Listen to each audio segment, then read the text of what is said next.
First, I have a sort of out of left field story to bring to you. I decided that I had to do it because the groups who did this deserve public censure. I learned when I was out in Arizona last week that 2 weeks before Charlie Kirk was assassinated, the far-left website Jezebel declared that it had a mission to cast bad luck or a curse on Charlie. They declared, quote, if the far-right misogynist with a bad haircut wants to villainize independent women, Jezebel is more than happy to be the hag of his nightmares.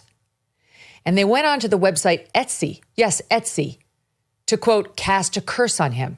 Yes, this is actually a thing. The Jezebel crew was delighted to discover, quote, it's not uncommon for the so-called witches on Etsy to channel their energy toward thwarting Republicans. There's even a subreddit devoted to casting nightly hexes on Trump.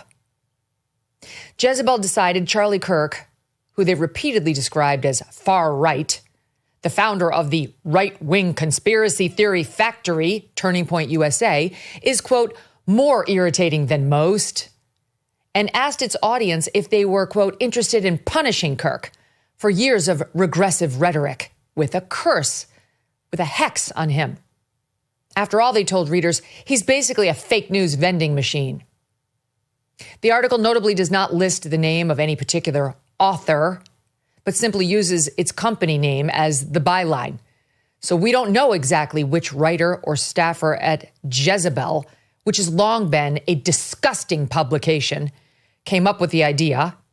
But since they're attributing it to all of them, so will we in terms of our blame. It was, in fact, the brainchild of one writer, however, because it is written in the first person, a female. The writer explains now, is it ethical to curse a man I've never met? Probably not.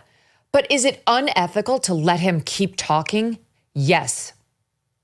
Now comes the obligatory ass-covering paragraph in the piece, just to stave off any negative publicity for Jezebel. Quote, I want to make it clear I'm not calling on dark forces to cause him harm. I just want him to wake up every morning with an inexplicable zit. I want his podcast microphone to malfunction every time he hits record. I want his blue blazers to suddenly all be one size too small. I want one of his socks to always be sliding down his foot. I want his thumb to grow too big to tweet, to ruin his day with the collective feminist power of the Etsy coven would be my life's greatest joy.